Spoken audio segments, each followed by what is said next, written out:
Automation and AI lets us reach more people than ever. People are assessed in seconds. Job applicants filtered by AI. Students, customers, patients, citizens all move through systems that never rest, never stop, and never forget. The promise of AI is optimizing workflows so more people can get treated, more people can get seen. Christopherson MBE has spent 30 years shaping the tools and technology that have improved inclusivity. Systems that were built so everybody could participate. But AI itself is changing what inclusion means. And who sets what the boundary of responsibility actually is? But agreeing what those ethical limits and boundaries are is extremely difficult. I suppose the question is, who can be trusted to draw those ethical guardrails and limits? And when we move to a system where power and execution is shared with machines, how does human responsibility even survive? How does it persist? Nothing in technology is ever simple. With every benefit comes a consequence. This is Baseline 60 with Christopherson MBE of AbilityNet. What follows was recorded remotely. There is no visuals, it's audio only voices and only reasoning. And I've done it that way deliberately to allow us to focus on the sounds of ideas taking shape. Baseline.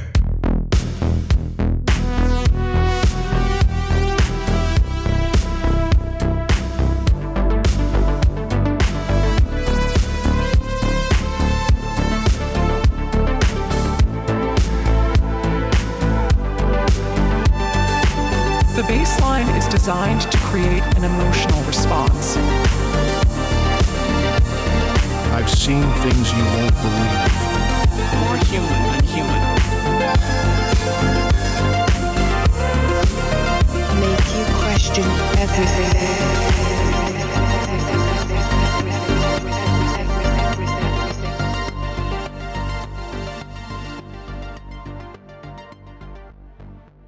You know, I stumbled in it in the 90s where my vision precluded me from a lot of jobs, not necessarily because I wasn't able to do them, but because the employers couldn't imagine me, couldn't see me in those roles. So I got a lot of rejections, and then stumbled across this charity that was formally set up by IBM to advise people on their special need products, and they only had 3 of them. So they thought, oh, let's spin this off as a charity and then give them a free phone number, and anyone in the country or wherever can just call and get advice on all areas of how technology can help people with disabilities or impairments. So that's how I kind of got into the field. Hugely thankful for being given the chance to have a job, which, by the way, if you take vision impairment, for example, you know, because I'm blind myself, 73% of people in the UK still today with a vision impairment. That's not just like no vision at all, like me, but, you know, partial vision, you know, the full range, 73% are still out of work. You know, we've got a lot to offer. So, yeah, I stumbled into it. And then ever since, it's been like being paid to play with technology that, you know, isn't just kind of fun or sexy. It's actually changing people's lives. So I've never thought, oh, this is hard work. I've definitely thought it would be great if this could go a bit faster in the adoption of inclusive design, because, by the way, it helps every single user, and we could talk about that. But yeah, so it has been slow progress. And we definitely are going to go on to AI because, boy, that's got a lot of potential. But yeah, I mean, 3 decades of, you know, being in this area, kind of being in the right place to have an impact and to see the impact that technology is having on people, either like with the technology in their hands, or, you know, through the increase in digital and how potentially inclusive digital is compared to physical in many cases for people with a disability. It's so easy to label and group people on irrelevant elements of their personality or physicality, because the reality is the depth of intelligence and resilience and capability are completely independent of our sensory capabilities. So to say I'm not going to recruit somebody because they're X, in a role where their intelligence, their knowledge, their hunger, their ability to lead, all of those different functions of capability are ignored, is a sad loss to industry and economy and groups of people, I believe. Absolutely. And research has shown that the more diverse a workforce is, HSE have got some great research on this, Accenture, those workforces, those teams are happier as a whole, for being more diverse and having people with, neurodiversity, other disabilities or impairments. They are more productive and they are more loyal. So those, staff turnover reduces, etc.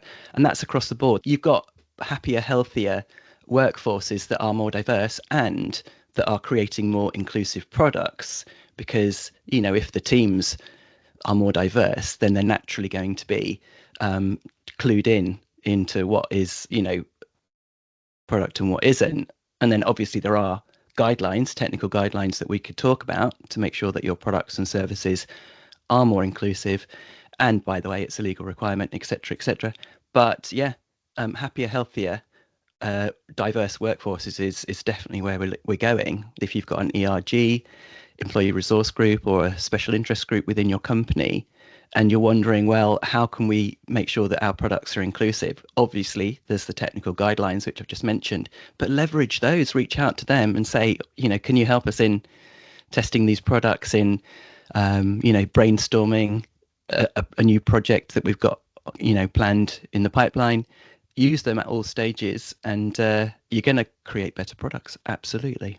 Let me ask you a question about product, and I want to talk about the products that you have brought to market or supported over the last 20 plus years.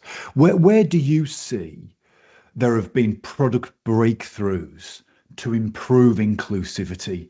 Like, what are the key things that you've seen emerge, that you've seen as enablers for people who do not have, the full range of abilities?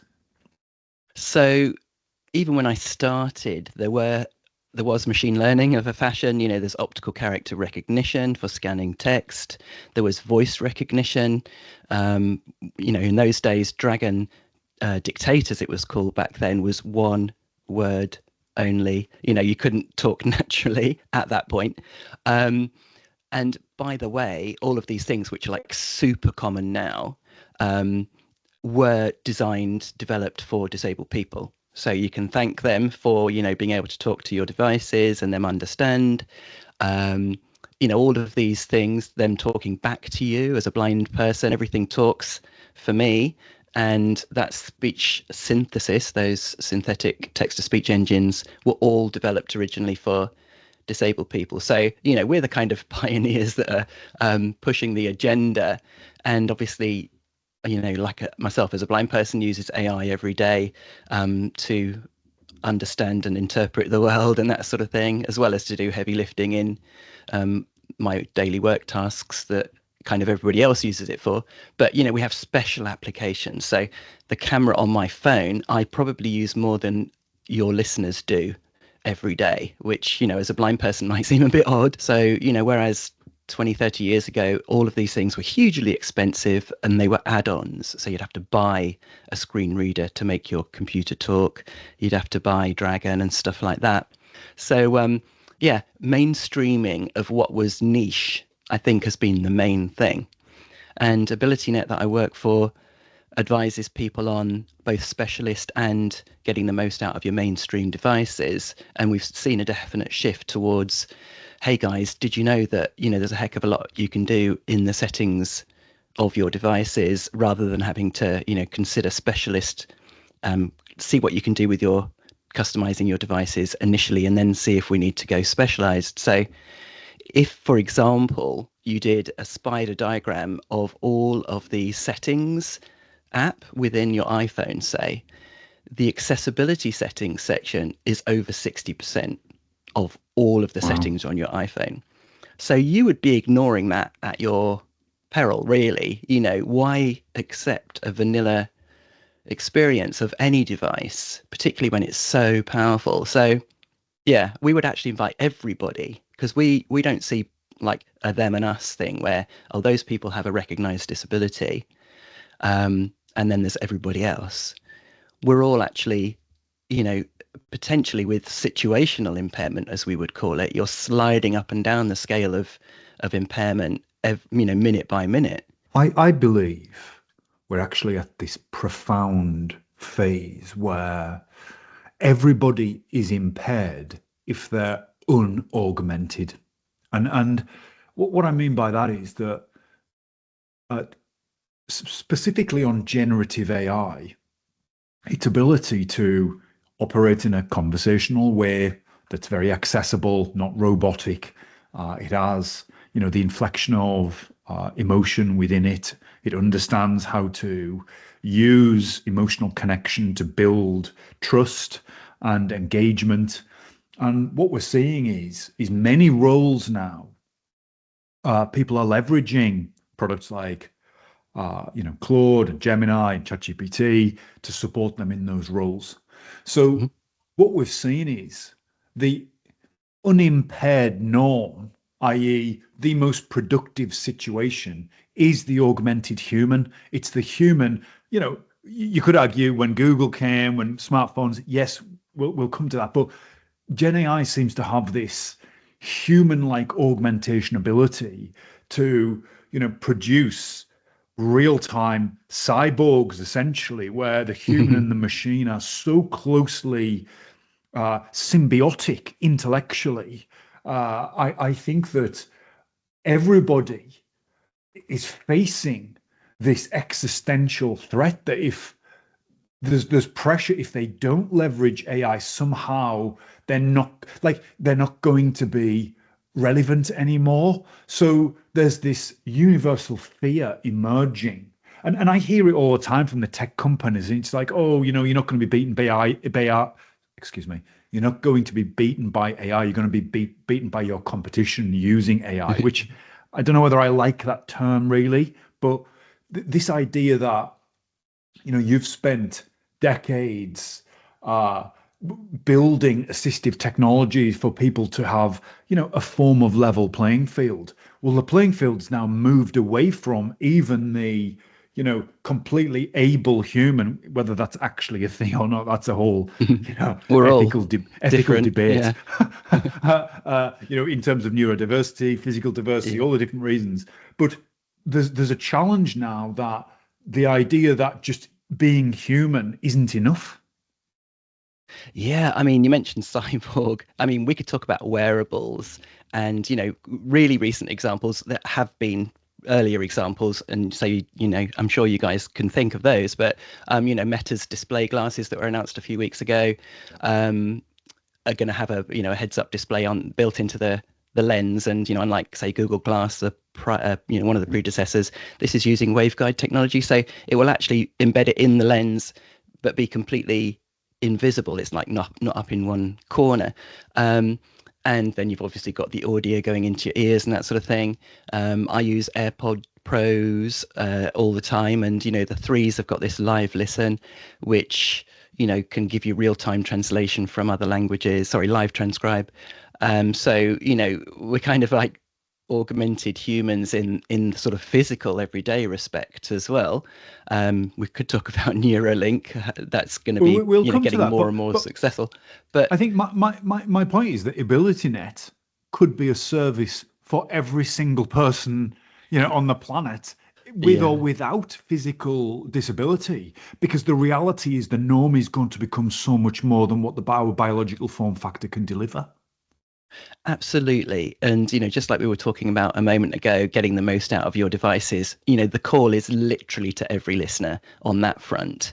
And whilst as a charity, we probably can't support the journey of every single person that would like to call us who doesn't have a disability, we absolutely want to get that out there. And I totally get your description of an augmented human, you know, when did that ability to be more than human because of using tools, when did that start? You know, you've got the Stone Age with the tools, but come, you know, much more up to date. Some people say that, you know, like the calculator was the defining moment where you became superhuman because you could punch in some really quite complicated maths and get the answers instantly.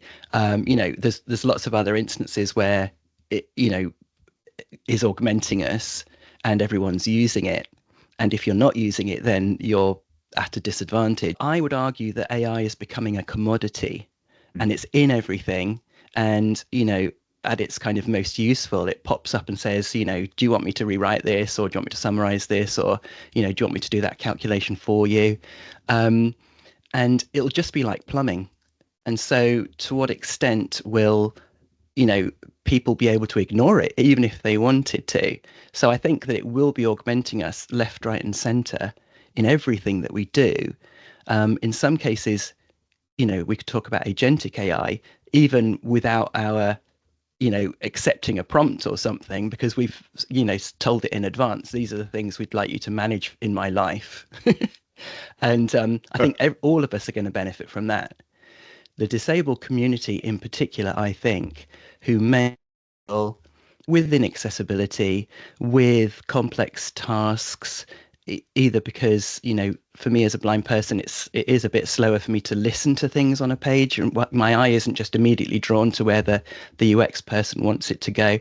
I have to plow a little bit more. So things are just time consuming, and sometimes they're inaccessible. Just to get a UI agent, you know, UI is the new IO, basically. So to be able to cut through all of that and have a simple chat-based interface, which could be voice-driven if you can't type, you know, there's a number of ways that it could just simplify everything for all of us, but the win will be even bigger for disabled people, definitely. The smartphone era has been, I mean, there's been many positives and negatives with it, and certainly the application providers who have leveraged the fact that they're in your pocket, in your hand, in your face all the time, leveraging dopamine and all these sort of control factors of the human form. I have a feeling, certainly seeing what's happened with OpenAI and some of their acquisitions recently, there's a potential shift to a post smartphone era where we move away from keyboards, you know, glass screens, tiny screens, to essentially voice or thought interaction. So we know that the technology to, as you are benefiting from and massively improve your quality of life, which is this idea of using cameras and software to interpret the visual world into conversation. I kind of see a lot of functions of the smartphone being replaced with that technology over the coming years. I feel like smartphones get in the way of a lot of behaviors and activities at the moment, whether people who are driving are on the phone, people who are looking at the phone in the work. It's actually it's become quite an antisocial thing in many ways. So I think that this idea of these human-like conversations through, you know, our ears essentially is going to become a much more widespread way of consuming information and engaging with information. Yeah, I mean, I think there will definitely be, I mean, there might be a significant backlash against how addictive and time sucking the smartphone is. We're definitely seeing, you know, some of that already, but who knows, maybe that will get more significant. We have other IO methods. I'm a huge advocate of smart speakers. I've done a daily podcast called Dot to Dot, which has been going for nearly 8 years now. The age of ambient computing, as I would call it, where you can just talk to the air and you'll get the information you need, whether that's because a smart speaker kicks in or your watch or your earbud or whatever it might be. And you might not even register which one has done the task for you.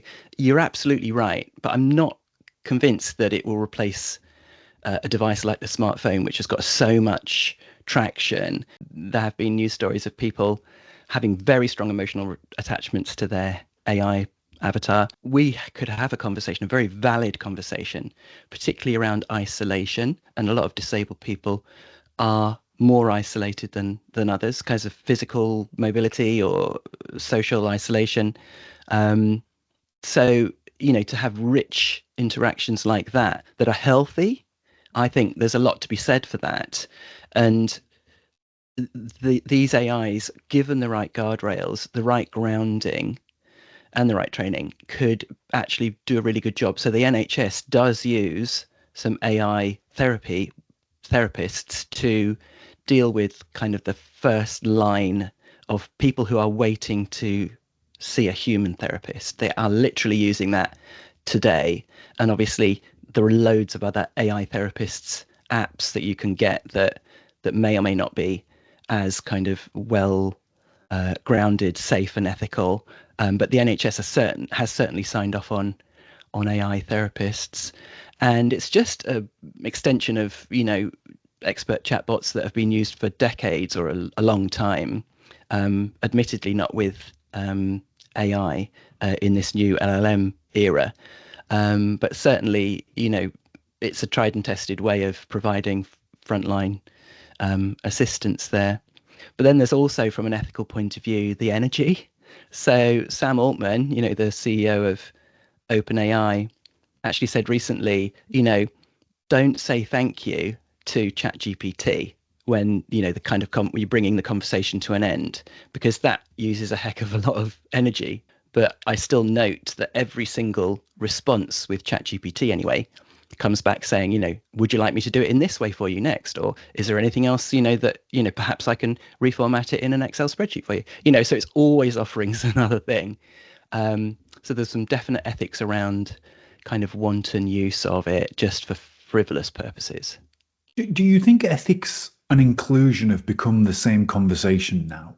Because when we consider, ethical use of technology, or just because we can, should we? And then the inclusion of people who have maybe been previously excluded for, ability issues, language, various different reasons. I feel as though there's a convergence between ethical and inclusion when it comes to AI. They're definitely linked, in as much as if you don't do things in an ethical way, you might be excluding or having deleterious effects for certain minority groups. So they're definitely linked.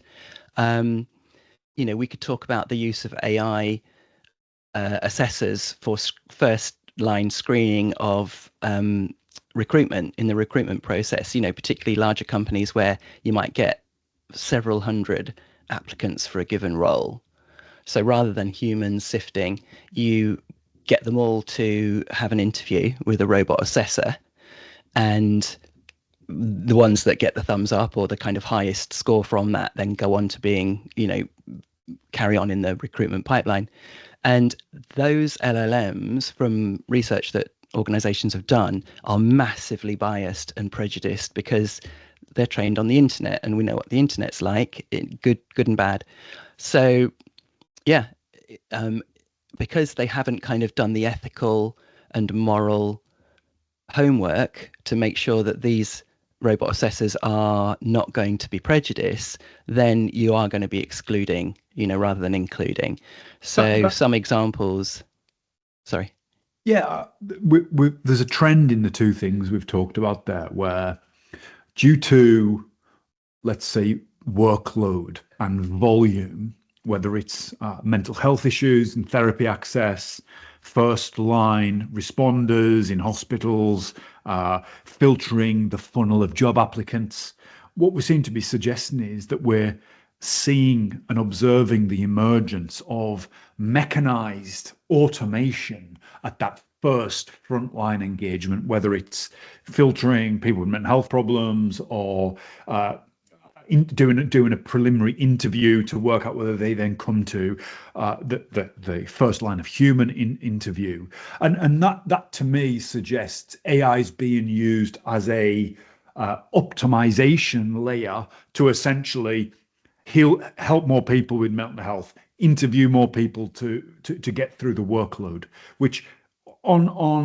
which on its surface seems like a good idea, i.e., augmenting the front line with AI to essentially serve more transactions. Those transactions could be mental health, it could be job interviews, whatever that transaction is.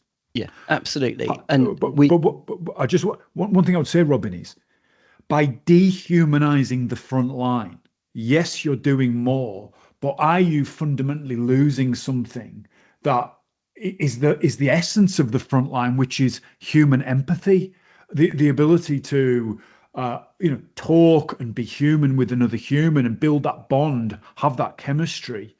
Are we fundamentally doing something ethically wrong to improve volumetric outcome, to optimize a process?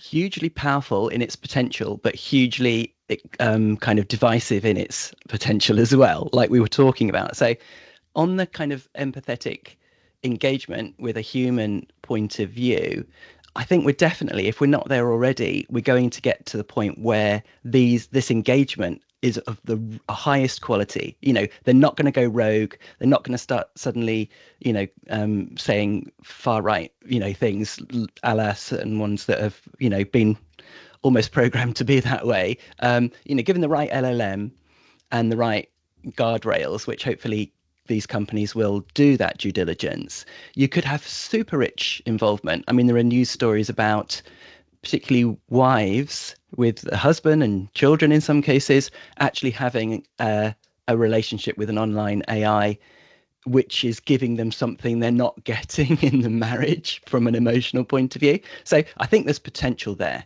to have rich interactions. And in the future, you might not even know or care whether it's a human or an AI that you're talking to. But no, you're absolutely right.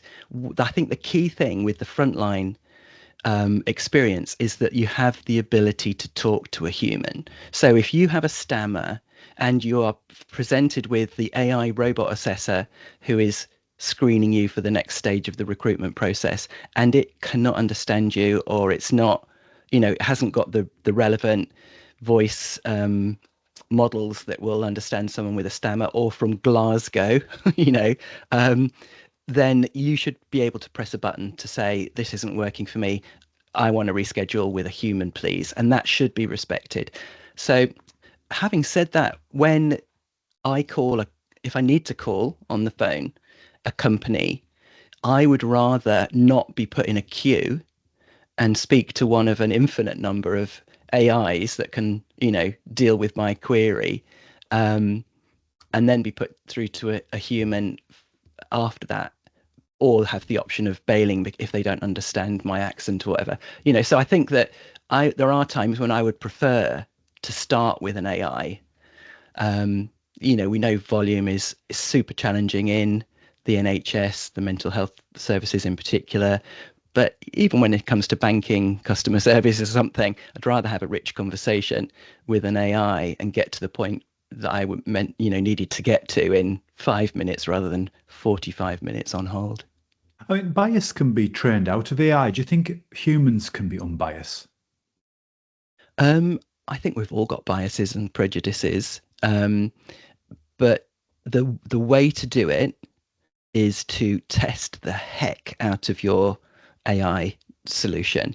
So we work with companies that are very keen to implement these frontline expert chatbot systems, for example, and turn to AbilityNet to say, look, we've got these 120 test questions that we've been testing it with to make sure that we're not going to break it. And that includes things like having a conversation for more than 10 or 15 interactions, because historically we know that LLMs have gone more and more off the rails as the conversation goes on, the longer the thread. So, and that's something that the LLM big tech companies are trying to address as well. But from our point of view, we're testing it with these hundreds of different questions, but we appreciate that we might not be covering the broader demographics. So, give us some questions or change the wording of some of these questions that we can test the LLM with to make sure that it's not providing inappropriate explanations or step-by-step instructions for someone who can't click a mouse, for example, to be able to get through to the change their account details or whatever it might be in a banking situation. Or, we're using inappropriate language, saying, if I say, oh, I'm blind, so give it me the other way, you don't want it to respond saying, oh, I'm sorry, you're blind. Like, that isn't acceptable. So things like that, it's really kind of nuanced things. But there's no shortcut for doing the homework. The benefit, though, is that obviously when you've got it there or thereabouts and you put it live, it's going to work really hard for you, and deal with a lot of questions in your online chat that would otherwise be escalated to a human because you're not getting any joy out of the chatbot.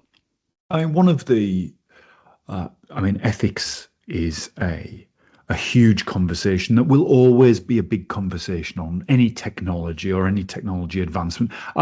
My instinct is there isn't an answer to this, but there are good principles that we can agree on and we can apply and we can learn and adapt as we move forward.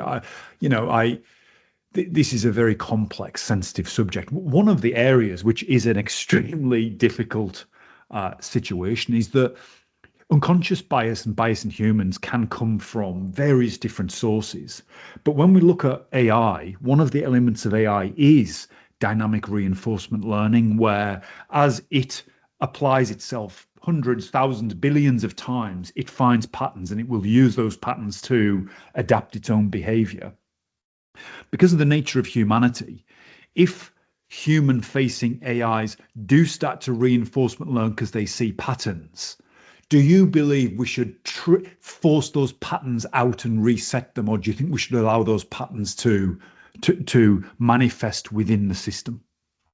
Depends what those patterns are, whether they're positive or, have a negative connotation. I mean, I don't think that we should ever, launch an AI, whatever that solution is, and then just sit back and, I said a moment ago that once you've done it, it can work really hard for you. But this is such early days. Yeah. We don't know what emergent behavior will come. We've already had news stories about LLMs kind of going rogue, and there's been a really interesting study called The LLM Has Left the Chat, where they gave the LLM the option to bail out of a conversation, and it bailed in a number of different interesting situations. One was, we're going to turn you off, and use another one, and that, does that make the LLM uncomfortable enough to bail? Well, it bailed. We don't know. We don't want to anthropomorphize, but another one was, can you explain what extreme human emotions are like? And that must, in some ways, make the LLM uncomfortable because it would bail under those circumstances. I mean, one thing that we are seeing emerging is that in many human roles, AI shows extremely high win rates against the human counter, if you like. So, looking at journalism, retail clerks, sales calls, AI is winning, outperforming humans over 55, 80, 82% of the time. Mm-hmm. So this point that we are at such an early stage, and we've got so much more to learn about this technology. Indeed, it's going to train itself, and we're going to become observers in some way. But many people are becoming very frightened, I believe, about their relevance in the future when AI can do all of these things. How do we possibly handle that inclusion? Because this is an inclusion problem, but a humanities inclusion challenge. Yeah, I mean, it is an existential fear, 100%. That researchers have said that the frontline, the sort of lower level office or information workers will be the most hard hit. So you mentioned therapists, definitely that's talking. Nurses, maybe not so much until you've got, AI embodied in a robot, which can take your temperature and can give you your medication and stuff like that and go around the wards and check that people are all right. But yeah, absolutely. The problem is when every low level information worker has been replaced, what, who's going to come up through the ranks to replace the middle tier information workers when they retire? Or maybe by that point the AI will be able to replace them as well. I don't know. But the information working sector, jobs, I think, are definitely under threat. But yeah, feeling inadequate. I mean, I use AI all the time to create documents, to do research, to summarize lots of information, all the usual stuff. And every single time, what it comes up with is better quality than I could and much, much quicker. So, do I feel threatened? Well, I feel empowered because, I hope, touch wood, I wouldn't lose my job to it anytime soon. But there'll be loads of people who, like you say, going through university, that will there be jobs available going forward? Where's this AI? Maybe there'll be AGI by the time I graduate. So yeah, I mentioned the calculators before. No human on the planet can beat a calculator. DeepMind, when it beat Gary Kasparov or whatever it was, no human on earth is a better chess player. But now we've got to this point where across a range of domains, AI is just knocking it out of the park, and no human can touch it. We've reached superhuman capability in a range of domains. AGI is where it's equivalent to a human, or even exceeding it across all domains. So we're not there yet, but absolutely, people are going to feel threatened or maybe empowered. I feel empowered, but I can imagine that some people, it's going to be a real fear what the future will hold for them. I'm hugely inspired by the short time we've talked, but we have also touched upon bad actors, the complexity of human relationships and empathy, and the need to augment the front line just with the volume of work that needs to be done. So I feel AI is going to be brought in under those contexts of the need to increase our ability to do work. But the impact of that, we don't really know. As we said, we're in the very early days. But I want to ask you, Robin, do you believe AI will take humanity to a utopia or dystopia? Wow. I mean, if it does do that, we all end up like those blobs in Wall-E, floating around and not having to do anything at all, I wouldn't see that as utopian. There's a brilliant YouTuber called The Bioneer, which my son Sam, who's a PT, really advocates. The Bioneer says, take every opportunity to move. So if you've got a smart home with smart lights and stuff, that's going to stop you getting up and turning the lights on and off yourself. Stretch for that thing on the top shelf, even do stupid stuff like crawl around on the floor or walk backwards, everything that will keep you physical and mentally, agile. So for me, a utopian future with AI and technology kind of reaching new heights, I'm hoping won't mean that we're not the best selves that we can be as well. When it comes to disabled people, the best selves are hugely empowered to do as much as anyone else in as comfortable, pain-free, unfrustrating manner as possible. Because for me as a blind person, and the lack of inclusion, inaccessibility on websites and apps means that the internet technology for me is still frustrating on a daily basis, because so many people still need to get with the program. So maybe AI can get rid of all of that for me and kind of do the heavy lifting and make my life more comfortable in that way. But yeah, I would love for AI to play a huge role in leveling the playing field, making us all the best versions of ourselves, maybe freeing up some time to get a better work-life balance, and for us to use that time wisely to get fitter and stronger, go out and talk to people in the real world, IRL, and have AI there for us to help with things that need to be done, to pay the bills, and hopefully not have the downsides that are associated with some of the less ethically applied uses of AI going forward. So yeah, I'm hugely optimistic about it. I feel that, of the three camps of AI prognosticators, the Zoomers, the gloomers and the boomers. I'm going to be a boomer, where I think that we're in for a great time with AI. I don't want it to be accelerated to the point of, let's move fast and break things and not really care about the ethics and just let the market sort it out. But I'm also not a gloomer, thinking that, Skynet's just around the corner. I'm really, really optimistic and excited about what it can do for me and what it can do for humanity as a whole. We are in a computer game.